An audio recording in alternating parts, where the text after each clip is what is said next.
I think Keith Thurman's still tough. And I'm telling you, he's looking for him to, if they do fight, if he do happen to fight Errol Spence, I'm not going to say that he's going to win, but I wouldn't rule out that he could win. Hey, yo, I got Keith. Me too. I said the same thing, and it's not no hate against Errol Spence. I'm just saying I think Keith Thurman been to the crest, and his time away from the ring, and his ambition to get back to the top. And I think with his hand speed, with his angles that he throw the punches from, with his feet, his footwork, I think he got a hell of a chance.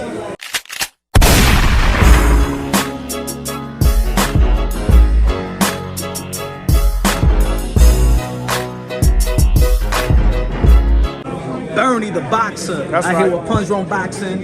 Yo, you're creating a lot of chaos, a lot of noise out here on YouTube and stuff like that, man. How you been? I'm good, man. Appreciate you. Oh, you kind of humble, man.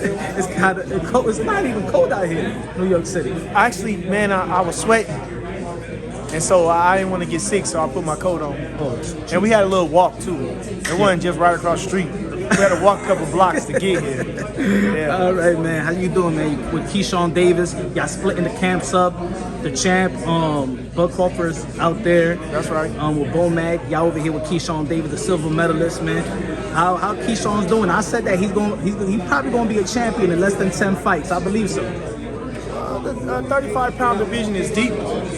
But so like I say, we want to enjoy the journey. That's what I'm looking forward to. The 35-pound division is deep, and I couldn't say. I know he's gonna be a champion in the future, but we're just taking it one step at a time. Where you see the difference from his transition from the amateur to the professional level? Where you see the transition? I think he's punching harder now. We just, like I said, critiquing him on a couple of things, helping with his footwork, different things like that. So, like I say, he's punching hard now. We're going to stop Burgos. Okay. Yeah, he never been stopped. We're going to be the first ones to stop him. That's a step up, you know what I'm saying? He's a dangerous fighter, prestige fighter. Yeah. And that's the reason why I say I think they're going to move him up quick like they did Shakur Stevenson, like they did Teofimo Lopez. How you like this card, man? You got the futures of boxing in this card. I think it's a wonderful card, from top to bottom. I think it's a talented card. I'm excited to see Shushu in person. I'm excited to see Big Baby in person. And, man, like I say, they doing good. Top Rank do good when you at this stage. That's what's up. They move you good till you become too big. And how quick, because I'm projecting about how quick you think they're going to move Keyshawn Davis. Well, I think right now, he has 7 fights, so they're going to keep him busy. They keep him active. You never know.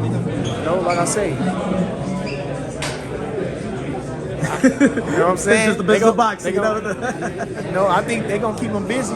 And he got plenty of people to choose from. Yeah. Like I say, whether it be Devin, whether it be, obviously not Shakur, but not a couple of the lightweights that could be. What do you think about a couple of fighters been talking about not being friends in boxing? Teofimo Lopez said that. Gervonta Tank Davis recently said he don't want to be buddy-buddy with nobody. We know that Shakur Stevenson and Devin Haney is buddy-buddy. We know that Keyshawn Davis and Shakur. What do you think about friends in boxing around the same division? Well, I don't agree with that. A lot of these guys knew each other in the amateurs. They was different weights. I don't see nothing wrong with being friends. Like I say, some of them may be closer than others, like Keyshawn and Shakur. But right now they're looking for Shakur to fight Devin. I guess that's been out in the news. Devin, his dad said that, we want to fight or whatever. We move Lomachenko out the way and fight. And Shakur is a dog anyway, so he gonna want to fight anybody and everybody. But to say about friends, it's like, your sparring partners be your friends. Y'all go to the gym every day, y'all train up and y'all spar with each other. So, I don't subscribe to that. But fame and money and ego are kind of get in the way and tank things. Yeah. But like I say, Bud and Sean Porter was friends. They always got along from when they was in the amateurs, and it was business. And Bud beat the stew out of him. It's like I say, I look at a boxer as a trained assassin. When you're an assassin, you don't have a tie to your mark. You understand? So it's like when I go into the ring, I don't know this guy personally, but I'm gonna send him to hell if I can. You understand? Okay. I mean, that's It's just just the like switch. that. That's just the switch there. Once you across the ring from me, you know. But at the same time too, if you talk about friends, it's almost too. It's a respect thing too. You know, you gotta understand it's a brotherhood. So, like, let me say, like Henry Armstrong, he carried Barney Ross when he fought him for the welterweight championship. Okay. You know, he carried him. He was his friend. It's almost like recently, Chisora and Tyson Fury, they friends, and Yeah, seemed gave him like another paycheck 3 times. Yeah. You know what you? Now that wasn't even no need for no trilogy. You understand? But again, you know, so Friends. Chisora gave him love. So you know, Tyson Fury gave him a check, gave him another chance too. put You know, food never in his know. kiss table. That's You know, and so as far as I say, being friends, you know, it was another example I wanted to say. I can't think. I mean, Arturo Gatti and what's the fella in War. You understand? They were friends, yeah. You know, they had mutual respect for each other. They went to war, and then that fella become his trainer.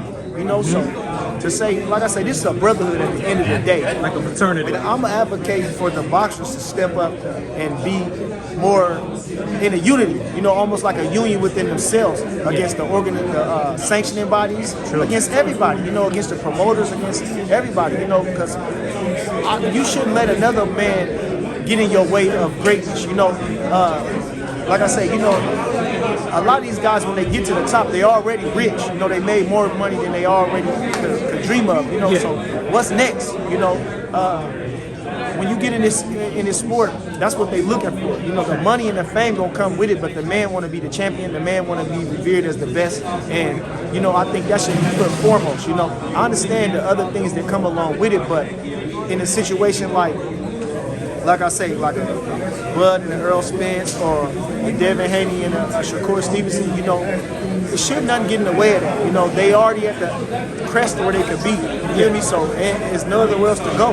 Now, I advocate too for, you know, showcase fights at the same time. You know, nothing wrong with a showcase fight. You know? I mean, boxing was built off that, you know, the journey. Like I think that boxing forgot about the burst sugar, how boxing is presented to the people. You know what I'm saying? They just throwing boxing content out there, and people don't understand the journey of the fighters anymore. They don't know the story of fighters anymore. And like I said, you know, they used to do exhibitions back in the day. They used to be non-title fights. You know, Emil Griffin moved up to middleweight and lost to Hurricane Carter, but he was the welterweight champion. Yeah. More recently, I can think of, it was Danny Romero, the 115, but he was the 112-pound champion at the time. But he moved up and fought Willie Salazar. He got stopped. He got cut. He got a bad eye injury, and he got stopped. But he was still the flyweight champion of the world. You know, and like I say, a lot of people don't understand that. You know, I say exhibition. You know, things that change so much. You know, like I said, they even moving fighters fast. You know, these guys getting fights after 12, 13 fights. It took Marvin Hagler 50 fights to get a shot. You know, it took Sugar Ray Robinson 5 years to get the shot at the welterweight championship. You know, Sam Langford never got a shot. He was the #1 contender in 5 divisions. David Tua only got one shot in his life, his whole career. David Tua. Oh, David Tua. Yeah, he got one shot. He was through after that too, because he lost to Bambucci and he lost to Liz Lewis. It wasn't no more for him to go. That's tough. That's tough. So, what's your prediction? What's your prediction for Bud Crawford, BLK Prime versus David Avenesian? What's your prediction? And also, do you think there's going to be a renegotiations with him and Errol Spence, 2023? Well, I think that, you know, like I say, Avenesian, I don't take nobody light. You know, I learned in my own career not to take nobody light. You know, never underestimate nobody. And so we're not taking this guy light. Of course, we got a mountain to reach, you know, as far as the Undisputed Championship and the big fights that people want to see. And so, you know, Bud is not taking this guy light, and we're not going to, you know, our job is to beat him and go to the next one, you know. And so I'm predicting for a spectacular performance. I'm looking for Bud to look sharper than he's, you know, he looked real good against Sean Porter, but I'm looking to look pretty much the same, even a little better. And, you know, it is what it is. Now, as far as the negotiations, I really couldn't say, you know, and that guy ain't doing him no favors, you know. And Errol Spence ain't doing himself no favors, you know. So I hope they can revisit it and come correct, you know. Yeah. I mean, if these guys, like I say, if these guys can come out of nowhere and offer and give them $10 million, I don't know where they came up with their money from, but if they can come out of the woodwork and get a kid $10 million, his highest payday by $4 million, I think. Errol Spence never made that. I just want to throw that out there. He only made 5.5, Yeah. and I don't think the Charlos never made that. Don't let me see. All right, but like I say, so like I say, if they can do that, this guy Al Heyman, you know, I don't know. It should be a. I don't know. You know, I would hope that they could get it done. Yeah. Because, like I said, well, you know, he in a tough situation. True. I mean, you know, I would say Stanley On is probably the weakest link. Got Keith Thurman, right? I keep Thurman. I think Keith Thurman's still tough. I'm telling you, he's looking for him to, if they do fight, if he do happen to fight Errol Spence, I'm not going to say that he's going to win, but I wouldn't rule out that he could win. Hey, yo, I got Keith. Me too. I said the same thing, and it's not no hate against Errol Spence. I'm just saying I think Keith Thurman been to the crest, and you know, his time away from the ring, and his ambition to get back to the top. And I think with his hand speed, with his angles that he throw the punches from, with his feet, his footwork, I think he got a hell of a chance. Facts, man. I agree with you. I think he got a hell of a chance, and I think it's almost like this too. You know, sometimes a fighter has to look vulnerable for him to get a shot. Now I know that you know, he had, like I say, he hadn't looked good, but man, You know what they say? They always say that he's vulnerable, but he always been a vulnerable fighter. He got knocked down in his second fight. He been getting hurt since 2013, but people forget about the character. You know what I'm saying? Overcoming it. You know, we got bougie fans now. The boxing fans become so bougie. Yeah. You know what I'm saying? That and I give Keith Thurman a lot of respect because he got great ring awareness. You know, Keith Thurman, and I say this 1,000 times. I'll keep saying it. Keith Thurman, if he hurt, he will take off in a sprint. He will run, hold, do whatever he got to do to come back. You know what I mean? He will run, hold, do whatever he got to do to spit his mouth, you know what I'm saying? everything. Exactly. So I give him a lot of credit, and like I say, he only come up short in a close fight against Manny Pacquiao, the great Manny Pacquiao, and you can't take nothing off of that. I mean, they was giving Mike Garcia all the credit in the world just because he lost to Errol Spence and he got beat every round. right? You know what I'm saying? So I don't think you can take nothing away from Keith Thurman, who beat those guys before they was had a loss. You know, he put the loss on a couple of them guys' records. They was young, they was hungry, they was champions, and he beat them. So I wouldn't take nothing away from Keith Thurman. I love the way he talk. I love, you know, like I say, his ring awareness. I don't like his style. I don't think he's that friendly to watch. But you know what I'm saying? I do. I can't stand it. I can't stand Keith Thurman's style. I don't like the way he throw a jab. I don't like his stance. Not the jab. I don't like his stance. I don't like none of that. His wide stance. I don't like none of that. But that's what makes him awkward. He's effective, right? And he throws punches. But like I say, he's not fun to watch for me. Okay. You understand? All right.